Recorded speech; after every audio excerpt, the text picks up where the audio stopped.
Votre carte vitale est en danger. Voici le podcast La carte dévitalisée. Un mouvement citoyen et apolitique dont la devise est « Ensemble, rénovons notre système de santé ». Un rendez-vous de et avec Jean-François Damour. Un partenariat avec l'ANCMP, l'Association nationale des collaborateurs de ministres et de parlementaires et familles de France. Une production JSB Conseil. Merci beaucoup, cher Jean-François, d'avoir organisé cet événement. Je tiens aussi à remercier Monsieur le sénateur Sébastien Meurant de nous accueillir et de permettre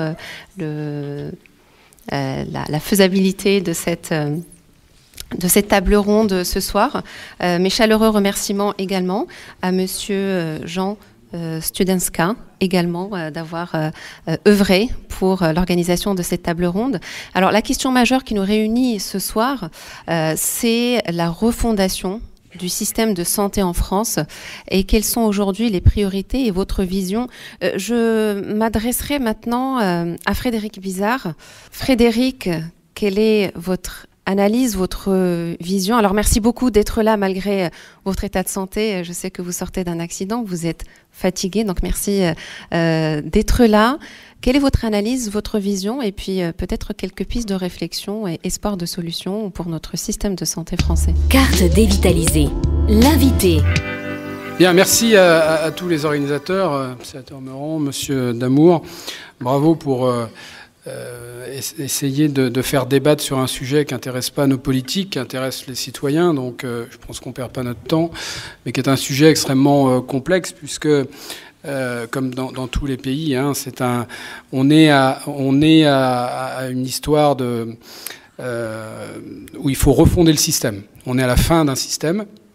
Je vais essayer de vous démontrer, cher docteur, qu'on n'est plus dans le modèle de l'accès aux soins, qui était le modèle de 45, mais vous avez raison de le souligner, c'est que malheureusement, même en restant dans ce modèle-là, qu'on essaie de préserver, évidemment, on n'arrive pas à le préserver, il s'effondre. Alors moi, je suis porte-parole ce soir, en fait, hein, d'un centre de recherche qui s'appelle l'Institut Santé, que j'ai fondé avec d'autres personnes, et qui travaille depuis 3 ans avec beaucoup de personnes qui sont là, comme mes voisins qui sont là, des professionnels de santé, où chacun a apporté sa pierre d'une façon ou d'une autre à la réflexion de fond sur comment est-ce qu'on reconstruit un modèle à la française, c'est-à-dire en ne faisant pas table rase du passé, mais en gardant les valeurs fondamentales du modèle, puisque c'est toujours comme ça qu'on fait quand on repense un système. Le système français est extrêmement spécifique, mais tout en l'adaptant aux enjeux, hein, en relevant les défis. Bon. Alors, quelques mots d'abord sur pourquoi, parce que si on ne partage pas le diagnostic, je pense qu'on va essayer de partager, mais avec ceux qui sont là, qui sont des usagers pour une partie, des professionnels de santé, c'est essayer de comprendre pourquoi est-ce qu'il faut transformer le système, et donc pourquoi est-ce que si on ne le fait pas, ce système s'effondre. Bon. Il y a 3 raisons à ça. C'est ce qu'on appelle la triple transition. Il y a une première transition qu'on connaît tous, qui est la transition démographique, qui est d'une intensité historique. Ça fait 200 ans à peu près que la population française vieillit, donc il n'y a à peu près rien de nouveau, sauf qu'elle n'a jamais vieilli autant qu'elle ne va vieillir entre 2010 et 2040. Vous avez derrière moi un petit peu la structuration de la population par âge et son évolution de 2020 à 2070, je crois. Bon. Et là, vous avez véritablement la transformation de la population avec tout son impact que ça a pour évidemment la protection sociale, mais bien au-delà de la protection sociale. Ce qui est assez intéressant dans la campagne électorale que nous vivons, c'est que tout le monde parle des événements de la population, migration, tout ce qu'on veut, sauf de la seule chose qui est certaine. Il n'y a qu'une seule chose qui est certaine avec l'évolution de la population, c'est le vieillissement. Et c'est pour ça qu'en fait, la problématique de la population, elle n'est plus en Asie ou dans les pays qui ont une forte population, elle est dans les pays occidentaux parce que c'est le problème principal. Et vous savez que c'est une question toujours de perception, c'est qu'en fait, on voit ou on croit ce que l'on a envie de croire. Et donc, on ne veut pas voir les conséquences de ce problème de vieillissement depuis une 30aine d'années. Et vous savez que la démographie, c'est un peu la mère des sciences sociales. S'il y a bien une chose que l'on peut projeter avec beaucoup de précision à 30 ou 40 ans, c'est la démographie. Donc les problèmes que nous avons aujourd'hui liés au vieillissement, dont la dépendance, dont la retraite, dont la santé, ça fait 30 ans qu'on pouvait l'anticiper.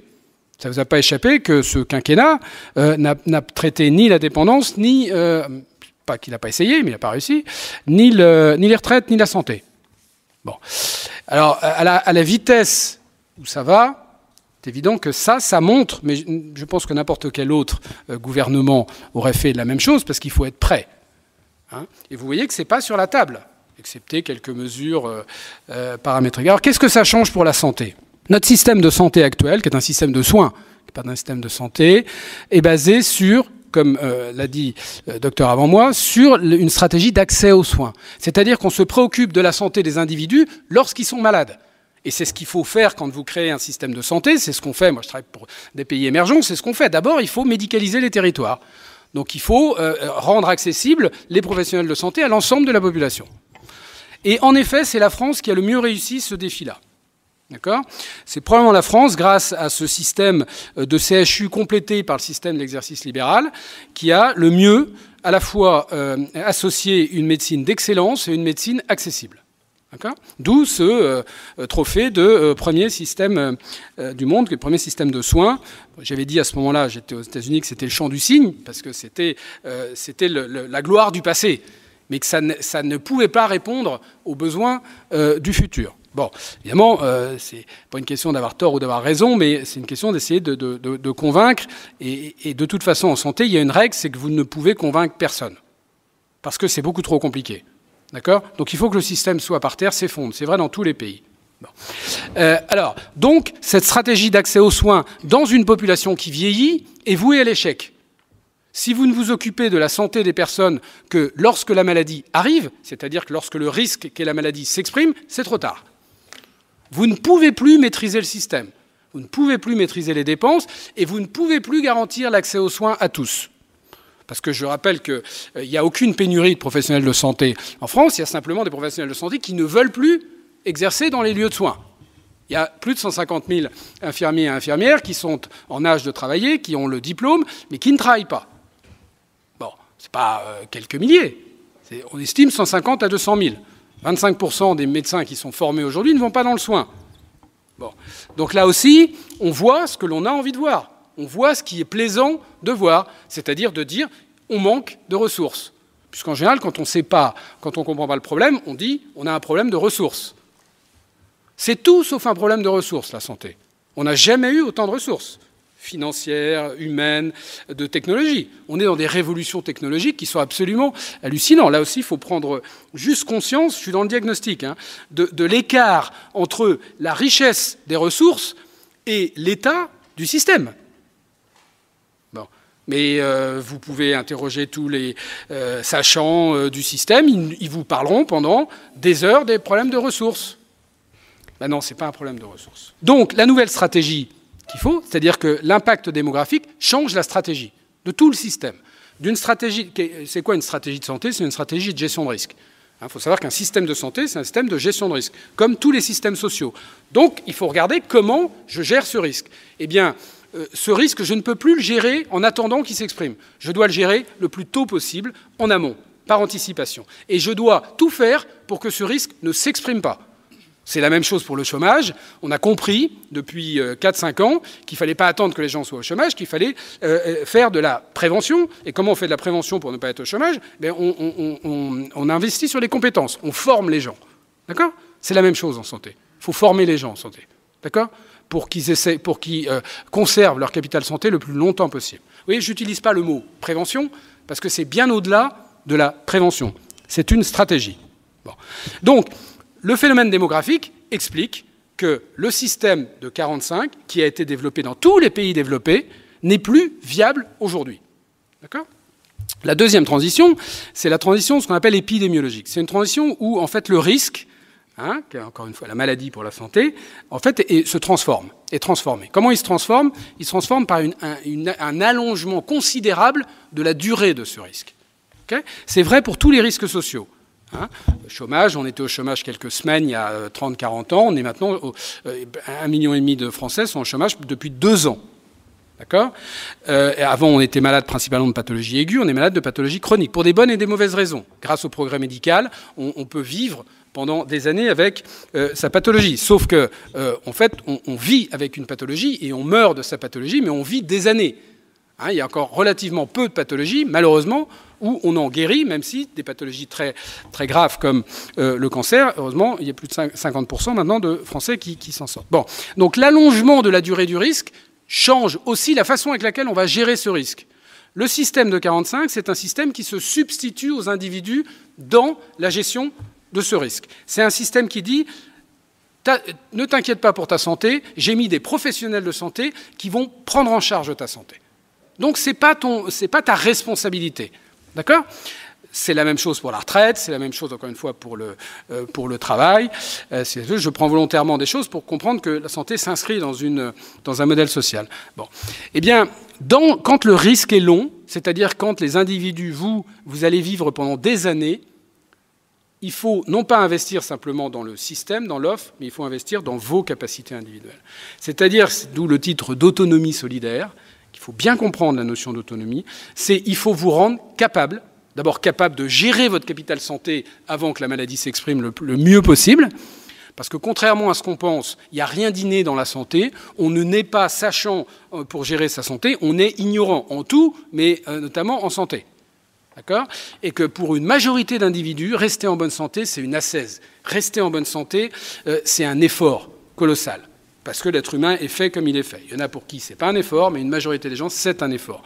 Donc si vous n'éduquez pas les personnes en matière de santé, les gens, globalement, ont un comportement qui n'est pas sain pour leur santé. Bien. D'où l'explosion des inégalités sociales de santé avec le vieillissement. Parce qu'une des conséquences, quand vous n'avez pas la bonne stratégie avec le vieillissement, c'est que vous avez en fait une explosion des inégalités sociales de santé. Quand les gens vivent pas très âgés, vous avez moins d'inégalités sociales, puisque les inégalités sociales sont avant le soin. Notre système qui reste solidaire a peu d'inégalités sociales dans le soin, même si ça se creuse maintenant, bon, mais globalement il en a assez peu, grâce notamment à son financement solidaire. Mais il y a une explosion des inégalités sociales de santé avant. Donc il y a un gradient social dans la bonne santé. D'accord ? 13 ans de différence d'espérance de vie entre les 5% les plus pauvres et les 5% les plus riches en France. Okay ? 4 ans de différence d'espérance de vie entre ceux qui vivent dans le Nord et ceux qui vivent à Paris. 6 ans et demi d'écart d'espérance de vie entre un cadre et un ouvrier. C'est fini la mine, hein. Les gens ne sont plus... mais 6 ans et demi. Double peine de l'ouvrier qui vit moins longtemps et qui vit en bonne santé moins longtemps. Bon. On se contente de ça, alors on me dit, et alors on a l'air de bien vivre avec ça. Sauf que la Covid nous a montré que non seulement l'absence de bonne santé pouvait altérer nos libertés fondamentales, mais évidemment, la crise Covid est avant tout une épidémie de maladies chroniques. Parce que si on avait une majorité de gens bien portants dans le pays, il est évident que la Covid, on l'aurait très facilement gérée. Bon. Donc c'est avant tout l'état de santé d'une population très dégradée qui a montré la fragilité de cette population pour le Covid et tout ce qui va arriver après. La meilleure prévention pour gérer les prochaines pandémies, c'est évidemment d'améliorer l'état de santé de la population. Alors vous allez me dire, t'es gentil, mais hey, tu nous dis que la population vieillit. Non, mais le problème, c'est pas le vieillissement. Je vous rappelle qu'on ne vieillit pas, on rajeunit. Hein ? D'une génération à une autre, on ne fait que rajeunir. Le vieillissement de la population n'a rien à voir avec l'allongement de la vie. Et le fait qu'on prenne de l'âge, c'est que dans une population, vous avez une part des plus de 65 ans qui augmente. Pas vous faire, mais il faut comprendre. Évidemment, il y a des confusions très importantes. Donc, nous ne vieillissons pas, nous rajeunissons. Et le but du système de santé de demain, c'est de faire en sorte que les gens aient une espérance de vie en bonne santé la plus longue possible. C'est-à-dire que c'est le curatif par défaut et la bonne santé par excès. C'est simple. C'est-à-dire que le curatif, c'est quand on a échoué. Mais le premier objectif du système de santé, c'est que les gens ne tombent pas malades. Vous allez me dire, c'est une évidence. Oui, sauf que c'est une stratégie totalement inversée par rapport à celle qui est maintenant, où le système de santé guérit, les guérit pas, mais soigne les gens. D'accord ? Alors, ça n'a rien de dévalorisant pour qui que ce soit, pour quoi que ce soit. Parce que vous dites ça aux hospitaliers, parce qu'on va commencer à voir qu'en fait tout va se passer plutôt dans l'ambulatoire. Donc vous avez les hospitaliers qui montent dans les tours, t'inquiète pas, il y aura encore de l'hôpital. Et puis souvent les médecins, ils se disent, bah, t'es gentil, mais tu veux dire qu'en fait nous, on va... Non, t'inquiète pas, il y aura du travail pour tout le monde, mais ça va transformer le modèle. D'accord ? Bon. Donc ça, c'est la deuxième transition. Troisième transition, c'est la transition technologique, vous le savez, mais il faut bien voir que la santé est au cœur d'une hyper-révolution, c'est-à-dire de plusieurs révolutions. Okay ? Numérique, l'intelligence artificielle, donc les sciences cognitives, la robotique, les nanotechnologies et bien sûr les biotechnologies. Eh bien, toutes ces révolutions, elles vont nous donner les moyens de gérer les deux premières. Mais il y a souvent une confusion. Quand je vois des gens travailler sur le cabinet 2030, par exemple, et tout ça, c'est qu'en fait, vous regardez le truc, mais je comprends, hein, mais c'est juste un travers de raisonnement. C'est qu'on se dit, en fait, ben, on va utiliser les outils pour transformer le système. Et c'est ce qu'on fait depuis 20 ans, puisqu'on vous dit depuis 20 ans que le numérique va transformer le système de santé. On vous le dit encore aujourd'hui, que, n'inquiétez pas, l'espace numérique santé, ça va. Ben non, non. Parce que la technologie n'est qu'un outil. La technologie n'est pas une fin. La technologie, ce n'est pas une stratégie. D'accord ? Donc, la technologie prendra tout son essor quand on aura la bonne stratégie. Parce que l'essentiel de la technologie permet justement de faire vivre la nouvelle stratégie, d'agir en amont, d'éduquer tout le monde. L'éducation, c'est l'information, okay ? de permettre aux individus d'être acteurs. Comment voulez-vous être acteur quand vous n'avez pas véritablement, quand vous avez l'état de l'accès, vous en dire pour avoir passé quelques heures aux urgences, où j'attends toujours mon compte-rendu et les radios qu'on m'a fait il y a 4 mois. Mais c'est pas, c'est grand, c'est à CHU de Paris. Bon, donc voilà. Donc on arrête le blabla du truc. Évidemment, on ne peut pas intégrer les technologies dans le système tel qu'il est aujourd'hui, notamment avec son cloisonnement. Bon, je rappelle qu'en économie, on appelle ça le paradoxe de Solow, qui est un grand économiste, qui a montré que quand on a mis des ordinateurs dans toutes les entreprises, on a vu qu'en fait, rien ne changeait dans la productivité, dans la capacité de produire avec les mêmes ressources. On s'est dit comment ça se fait, parce qu'on croyait que les ordinateurs, ça allait complètement révolutionner, que ça allait permettre d'aller beaucoup plus vite. Bon. Et en fait, on s'est aperçu que c'est 10 ans plus tard, quand il y a eu une phase post-investissement dans les ordinateurs, que les entreprises se sont transformées de façon organisationnelle. Ils se sont réorganisés, ils changé la façon de travailler. Et là, tout d'un coup, on a vu que tout d'un coup, tout le potentiel de la chose. Donc, ce que je veux dire par là, c'est que tant qu'on ne changera pas la stratégie et les structures, on ne permettra pas à tout ce potentiel extraordinaire qui devrait quand même nous permettre d'avoir un système de santé dont on rêvait depuis des années. Hein, encore une fois, faut pas, on s'habitue. Hein, à la fois à se dire, on vous fait des colloques sur l'hyper-révolution du truc, et puis à la fois on constate la déchéance du système, parce que ça tout le monde le voit, on est quand même obligé. Heureusement, le Covid a au moins fait qu'on ne vous parle plus, on ne vous bassine plus du meilleur système de santé du monde, où il n'y a pas de problème, qui était quand même le discours majoritaire du politique avant, ce qui lui permettait de ne pas aller voir. Bon, donc mon point, c'est de dire, voilà le diagnostic, et voilà ce que ça entraîne ce que ça impose comme pensée stratégique. Ça, vous êtes, excusez-moi l'expression, mais vous n'êtes pas obligé d'être d'accord, mais on va dire que c'est un fait. C'est un fait. Ça s'impose à nous.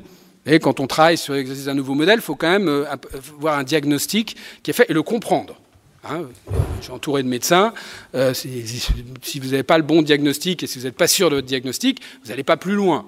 Cherchez à l'avoir. Bon. Alors, 3 mots sur le traitement, même si c'est 3 ans de travail, donc et puis beaucoup de travail des uns et des autres avant, parce qu'on a essayé un peu d'essayer de mettre tout ça en commun. Il y a donc le nouveau système, il a 3 nouveaux piliers qui sont l'évolution de ce qui existe. On passe du soin à la santé, ce qu'on appelle globale, c'est-à-dire qu'on va pas de la maladie à la santé globale. Santé globale, c'est quoi? C'est la bonne santé et c'est la maladie. Hein, mais c'est surtout derrière tout ça, c'est agir sur tous les déterminants de santé. Vous savez que le système de soins n'agit que pour 20% sur votre état de santé. D'accord? Ce qu'on appelle les déterminants médicaux, c'est 20% de l'état de santé des populations. Quand vous allez dans les pays pauvres, vous comprenez très vite Pourquoi? D'accord? Hein, ce n'est pas le problème du soin, un pays pauvre, c'est que la qualité de vie est telle que vous ne vivez pas très vieux. Bon. Les 80% sont des déterminants économiques, sociaux, comportementaux et environnementaux. Donc vous voyez que le système tel qu'il a été pensé en 1945 n'agit que sur... Il sous-investit de façon très importante dans les déterminants qu'on peut actionner pour vous permettre d'être en bonne santé. Donc vous voyez tout le potentiel qui reste à faire. D'accord ? Donc il faut penser dans cette approche holistique. La deuxième chose, je l'ai dit, c'est que vous savez que notre système, c'est un système de gestion de l'offre de santé. Hein, Ségur gère des professionnels de santé, gère des hôpitaux. Bon. Et puis à un moment, quand on s'est dit, tiens, si on voulait maîtriser les dépenses, on n'a qu'à diminuer l'offre, et puis ça permettra de mieux maîtriser les dépenses. Bon.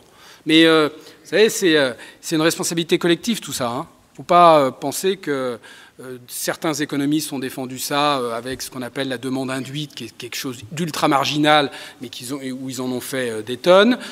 Des médecins ont défendu ça en pensant que finalement, c'est vrai que si on est moins nombreux, nous, on a la quarantaine, ça va peut-être nous permettre de finir avant notre retraite, machin. Et évidemment, c'était une solution de facilité comme les politiques aiment, pour dire on agit. Bon, parce que quand on est en responsabilité, comme dit Castex, il faut quand même qu'on agisse. Hein. Bon, donc on est tous responsables de ça. Donc il faut passer de cette approche par l'offre, par une approche par la demande, c'est-à-dire les besoins de santé. OK ? Parce que vous avez compris, je veux agir sur l'ensemble des déterminants, donc ces besoins de santé, il faut que je les évalue. Vous savez qu'aujourd'hui, le ministère, mais enfin personne n'est capable de vous donner une évaluation des besoins de santé dans tel ou tel territoire. On pilote 280 milliards, c'est-à-dire, après les retraites, le plus gros budget de dépenses à l'aveugle. Sans partir quand même des besoins, non, c'est mieux. Et puis ce qui est bien, c'est d'évaluer les besoins pour voir l'impact de notre politique. Mais personne ne se préoccupe. Donc, encore une fois, mon point, c'est juste de réfléchir pour dire que ce n'est pas la critique, c'est parce qu'il fallait commencer par quelque chose. On ne sait pas qu'on s'est planté, on ne s'est pas planté, sauf que maintenant c'est une urgence de corriger ça. Bon, donc il faut partir de la demande. Ça veut dire qu'il faut partir du territoire, parce qu'une partie de la demande, elle dépend du territoire. Okay, il y a une demande, il y a des besoins qui sont communs, mais il y a quand même une territorialisation de ça. Et puis comme il faut que je gère au plus près de ces besoins, je ne peux plus gérer de Paris de façon centralisée. Vous voyez bien que tout échoue parce qu'on voit bien qu'on arrive, et c'est pas vous pouvez mettre n'importe qui au pouvoir. Vous ne pouvez plus, dans ce nouveau système, avoir une gestion nationalisée, centralisée. Bon. La troisième chose, c'est qu'on est passé au tout État, pour une raison simple, c'est que vous savez que notre modèle de 1945 n'était pas du tout un modèle étatiste. Hein, c'était un modèle qui prévoyait un État stratège et qui prévoyait une délégation de services publics aux assurés, aux représentants des assurés et aux acteurs du système.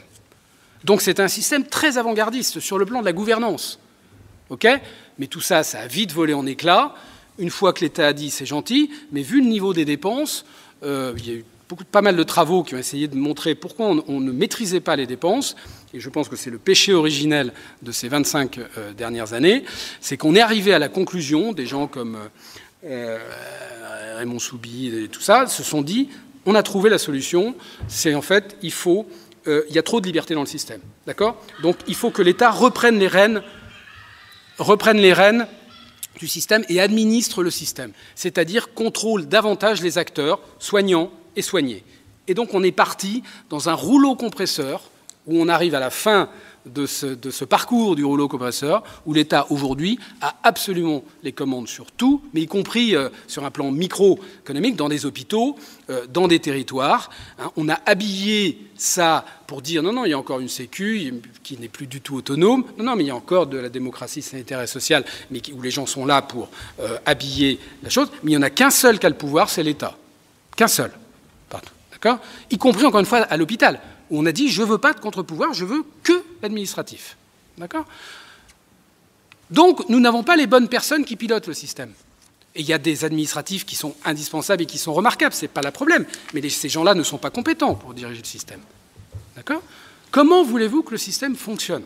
Moi, ce qui m'étonne, encore une fois, c'est que, vous savez, cette évidence-là, c'est compliqué à la rendre évident pour tout le monde.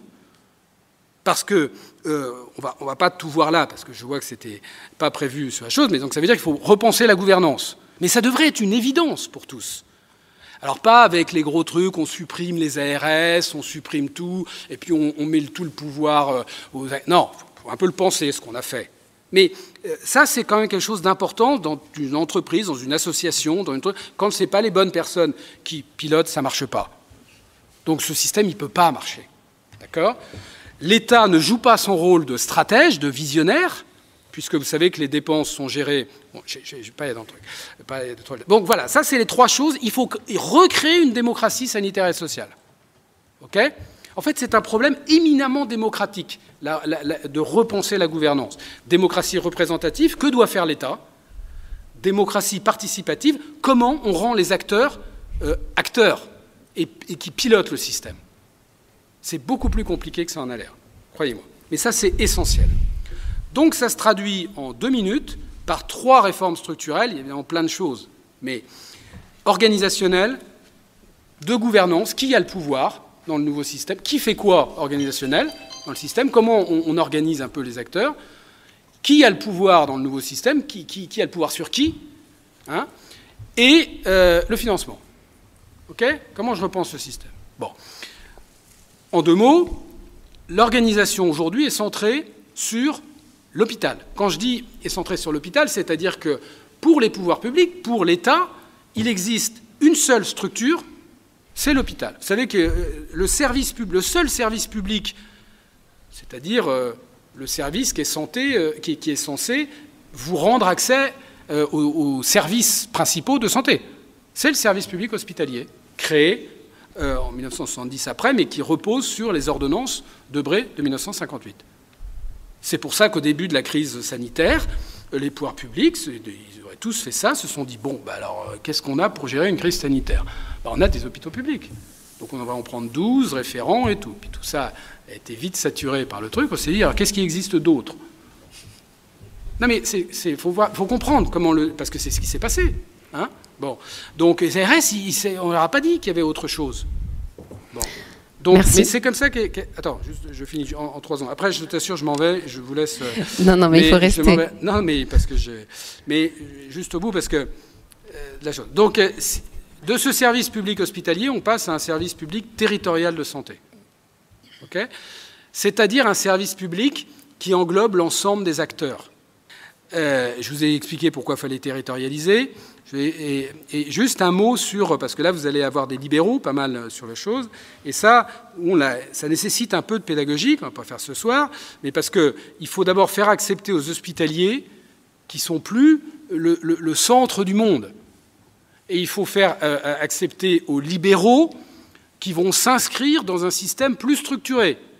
Parce que beaucoup de libéraux pensent qu'ils sont encore totalement autonomes et qu'ils ne sont pas. Hein. Bon, ceux qui ont un peu d'expérience dans le système ont bien compris que maintenant, il n'y avait plus en fait, de réelle autonomie. Il n'y a plus d'autonomie effective, mais il n'y en a plus. Donc il y a tout un travail quand même à faire autour de ça. Je rappelle qu'un service public, c'est 3 choses. C'est l'égalité, c'est la continuité, et c'est ce qu'on appelle la mutabilité, c'est-à-dire la capacité d'adapter le service. Et la France est pionnière dans une chose, c'est la délégation du service public au secteur privé. Donc les libéraux qui pensent qu'ils ne sont pas là pour délivrer un service public ont le droit de le penser, mais c'est une vision totalement dogmatique, voire un peu sectaire. De la même façon que la fonction publique hospitalière qui pense qu'elle est la seule à délivrer un service public. Ce qui est le cas de beaucoup dans l'hôpital public, qui se dit, nous, on est quand même, heureusement qu'on est là, parce qu'il n'y aurait pas de service public. Non, non. Hein. Donc ça, c'est important. L'exercice libéral, c'est 3 choses. Hein. C'est la responsabilité individuelle des actes, c'est la liberté d'organisation professionnelle, et c'est la liberté de construction ou de fixation de son revenu. Ça, c'est propre à l'exercice libéral. D'accord ? Et le nouveau système, mais il n'y a rien qui empêche de conserver ces 3 piliers. Peut-être qu'il y en a beaucoup plus de bouteilles que moi, et moi je suis pas, ni exercice libéral ni médecin, donc j'analyse, mais d'autres trouveront. Mais globalement, vous pouvez très bien dans ce nouveau système, et il faut parce que c'est la complémentarité du libéral et du salarié, il faut que ces 3 piliers perdurent. La deuxième chose dans la réflexion, dans la gouvernance, vous l'avez compris, c'est qu'il faut rendre l'État stratège et visionnaire. Vous dites comment vous faites? C'est gentil, ça sont des mots, ça. Mais il faut des dispositifs. Et bien, le dispositif, c'est ce qu'on fait, par exemple, dans la défense ou dans la sécurité, c'est-à-dire qu'on demande à l'État, maintenant, Coco, tu vas me faire une feuille de route sur 5 ans. D'accord? Et tu vas me fixer des objectifs à 5 ans, tu vas me faire un plan, un programme détaillé de comment tu réponds à ces objectifs, et tu vas me donner un budget de dépenses courantes et d'investissement à 5 ans. D'accord? Et ça, on va le voter au Parlement. Donc la démocratie représentative, vous voyez que l'État... Et là, vous avez un vrai débat politique qui n'existe absolument pas aujourd'hui, ce qu'on appelle le budget, le vote du budget, l'ONDAM, je ne vais pas rentrer dans le détail, mais évidemment qui est juste quelque chose de totalement opaque. Mais là aussi, il faut bien voir l'hystérie de la gestion des dépenses de santé en France. Mais on s'habitue à tout. Et puis, comme c'est plutôt plaisant de dire que, OK, c'est pas terrible, mais on peut vivre avec ça, que de dire, putain, c'est vraiment, mais c'est une honte de gérer, en termes d'inefficacité. On demande l'impossible de gérer un truc avec quelque chose qui est tout sauf un outil de gestion. D'accord? Qui est un outil comptable qui permet de rentrer dans une chose. Bon, donc il faut créer des dispositifs comme ça. Juste un mot, c'est que les territoires de santé, beaucoup depuis 20 ans, on a fait des petits pas dans la bonne direction. Hein, je ne suis pas en train de vous dire un truc totalement nouveau. Ou, bon. Mais le problème, c'est que ça ne marche pas. Quand vous avez un changement aussi radical de l'environnement, la stratégie des petits pas ne marche pas. Il fallait au bout du système. Donc il fallait au bout de la territorialisation. Donc vous faites des territoires de santé pour tous les professionnels de santé. Et vous ne faites pas les territoires de santé pour les professionnels de santé, parce que je rappelle qu'aujourd'hui, les territoires, c'est ce qu'on appelle CPTS, GHT, tout ça, ça n'a jamais été pensé pour les citoyens. Personne ici ne connaît son territoire de santé. Personne. Les CPTS, les GHT, ça vous dit? Non. Bon, c'est normal, c'est pas fait pour vous. Ce qui est un petit peu dans le nouveau système, un petit peu... Non, mais c'est pas... Parce que c'est comme ça que, puisqu'on est à gérer une offre, on essaie de mieux organiser l'offre, mais on ne se préoccupe pas du besoin. Donc là, je vous parle de territoire pour vous. Hein, 150 000 habitants, 450 territoires, sur les choses. Et puis bon, tout ça, ça se discute. Sur les choses. Et donc, ce territoire, il est piloté par les acteurs. Professionnels de santé, élus locaux, sous une forme associative, groupement territorial de santé, qui est un espace de décision, de débat, de dialogue, qui n'est ni administratif, ni financier, ni stratège. C'est pas là où on fait la stratégie, c'est ailleurs. D'accord? Ça, c'est arrivé après pas mal de discussions avec l'ensemble des acteurs. Puis il y a mieux qui sort. Donc, vous voyez, on repense la gouvernance. Le financement, on sort de ce financement absolument. Mais là aussi, vous voyez, je vous ai montré, on est dans des modes de gestion, de gouvernance et de financement, mais je vous assure, qui n'ont aucun sens. Nous sommes le seul pays au monde à dire qu'on va avoir une sécu, ou l'assureur principal, que l'on va compléter avec 450 assureurs privés qui vont gérer les flux supplémentaires et où on leur dit, où on finit par dire, finalement, on a une sécu qui fait principalement une chose, c'est de soigner les patients chroniques, puisque là, on est aux 2/3 de la dépense de la sécu juste pour 13 millions de personnes qui ont une ou plusieurs affections de longue durée. Et ça, c'est la pierre angulaire de la solidarité du système. Si notre système paraît encore, fait illusion d'être extraordinaire, c'est que c'est vrai que quand vous avez une pathologie grave, tout le monde est traité pareil parce que tout le monde est dans les mains de la Sécu. Comme quand d'ailleurs il y a une pandémie. Hein, par hasard, vous n'avez pas vu d'autres financeurs que la Sécu dans la pandémie. Bon. Donc ça serait si les autres avaient une importance dans la gestion du risque. 3% de... Bon, mais ça c'est... Bon, donc évidemment... Non mais, encore une fois, je me fais que des amis depuis quelques années que j'essaye d'expliquer ça, mais vous voyez que... Enfin, vous le voyez ou vous ne le voyez pas, mais ce système, il est ultra coûteux. Il faut savoir qu'on est les champions du monde après les Américains, puisque les Américains ont été au bout de la logique. Et attention, parce que nous pouvons tomber vers un modèle à l'américaine qui ferait une crise sociale majeure dans le pays, parce que ça ne serait pas accepté culturellement. Mais c'est-à-dire qu'on a des dépenses administratives qui sont de l'ordre de 16 milliards d'euros, là où ils sont, c'est-à-dire 6% de la totalité des dépenses, là où ils sont moitié moins dans les autres. Bon, dépenses totalement improductives que vous payez. D'ailleurs, parce que ce que l'on fait maintenant pour essayer de pousser ce système plus loin, c'est qu'on vous vend la santé gratuite. D'accord? On vous dit, t'inquiète pas, tu ne vas pas payer. Et les gouvernements, main dans la main avec les assureurs privés, vous vendent ça. Hein? Donc vous disent, mais regardez, on a le reste à charge le plus bas au monde. Vous n'allez même pas à payer vos lunettes. C'est pas beau, ça? Hein? Mme Buzyn, elle a dit, moi, j'ai fait mon rêve. J'ai rendu les lunettes gratuites. Imaginez, quand même. Bon. C'est une aberration de faire payer vos lunettes par un assureur sans rien payer du tout. Ça vous coûte tellement plus cher. L'assureur, il a sa marge, il a ses coûts administratifs. Et donc, vous voyez, et puis il faut qu'il fasse du naming dans les bateaux et dans les trucs. Donc ça coûte de l'argent, tout ça. Bon, qui essaie de se différencier. À défaut des services, ils se différencient par les dépenses de communication. C'est 10 milliards d'euros de moindre rentrée fiscale et sociale pour les contrats collectifs. Et c'est 10 milliards d'euros qui peuvent être évités pour les entreprises qui payent 50% des contrats collectifs. C'est un système illisible pour le citoyen, vous ne savez pas qui paye quoi, et c'est une mauvaise, c'est une gestion du risque financier peu efficace, puisqu'on reste un des pays avec un niveau de renoncement pour des raisons financières élevé. Enfin, je veux dire, qu'est-ce qu'il faut de plus? Eh bien, je ne sais pas, mais je peux vous dire que ce n'est pas facile. Il n'y a pas un politique qui vous propose de changer le système, à part M. Mélenchon, qui dit 100%, on rembourse 100% pour le truc. Mais le problème, c'est qu'être caricatural et excessif fait que ce n'est pas audible et que ça ne change rien.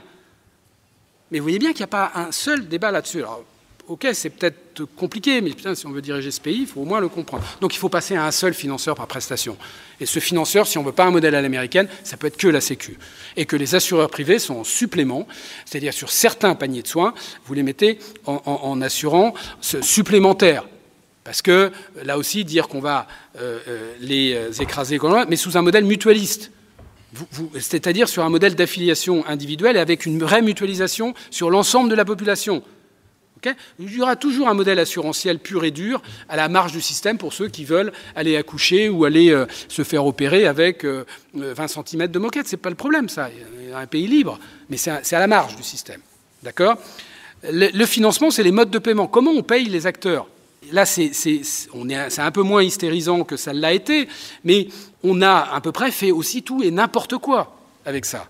Et ce n'est pas la faute uniquement des gouvernements, il y a toujours des pressions qui sont faites. Mais enfin, appliquer la tarification à l'activité, c'est-à-dire de dire je vais payer au séjour, donc à l'acte que je vais prédéterminer avant la fin de vie, imaginez-vous quand même comment est-ce qu'on marche sur la tête. Vous rentrez en fin de vie, ça peut durer 2 jours, ça peut durer 3 semaines, eh bien, on paye ça, l'activité, en disant c'est plutôt 3 jours. Donc en fait, vous avez les infirmiers, les infirmières qui ont plutôt la pression, parce que leur dire attends, il est encore là, Gérard, ça fait 7 jours, et je te signale qu'au bout de 3 jours, nous, on ne gagne rien.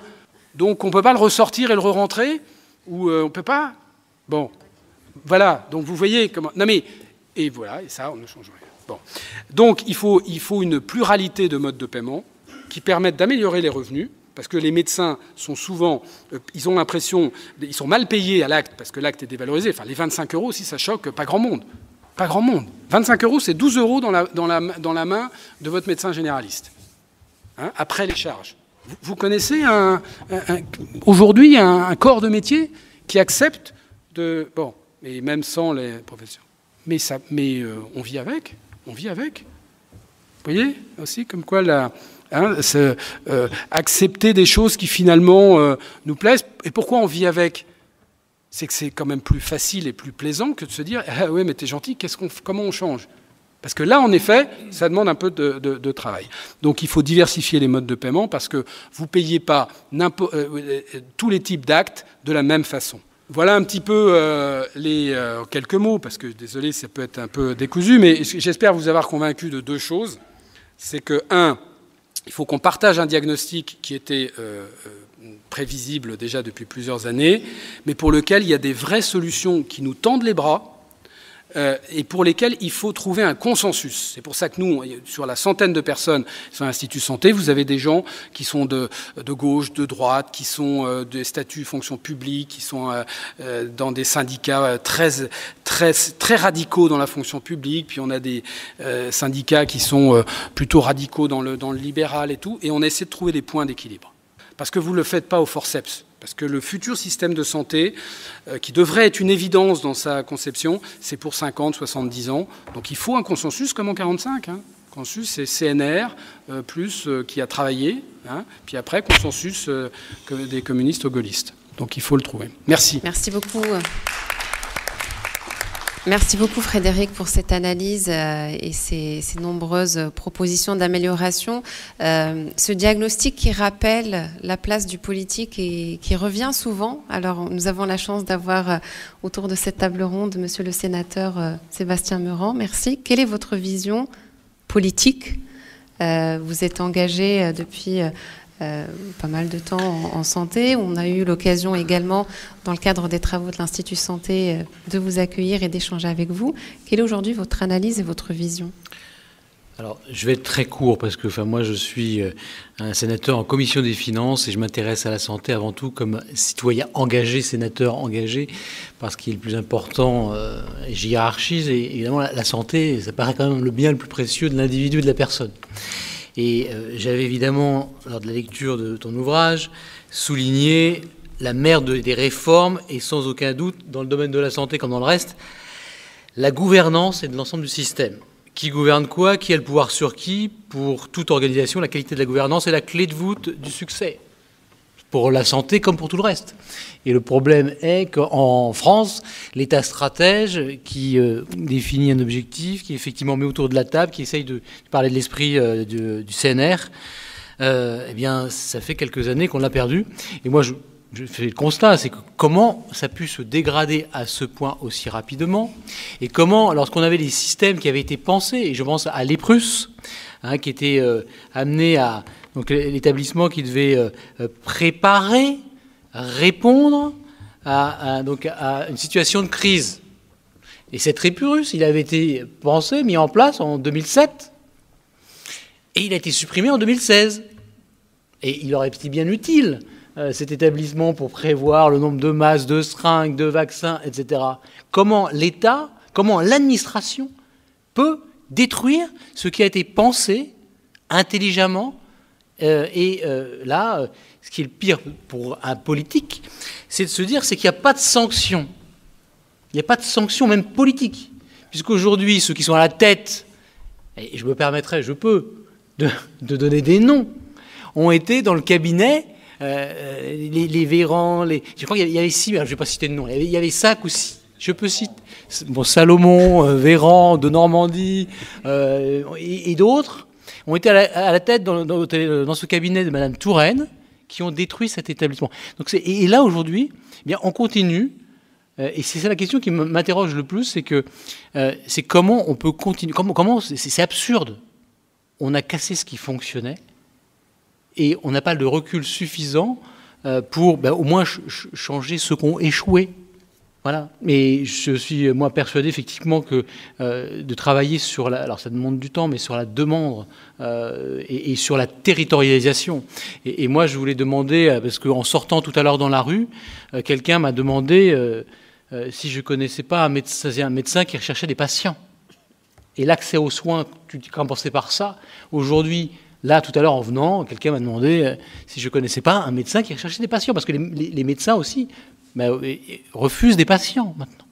Donc en tout cas, merci d'œuvrer pour la réflexion, essayer de faire comprendre et partager cette vision du système global de santé. Vous venez d'écouter le podcast de la Carte dévitalisée, en partenariat avec l'NCMP, l'Association nationale des collaborateurs de ministres et de parlementaires, ainsi que Familles de France. Retrouvez-nous sur cartedévitalisée.fr, mais aussi sur tous les réseaux sociaux en tapant tout simplement Carte dévitalisée. Et n'oubliez pas notre devise, ensemble, rénovons notre système de santé.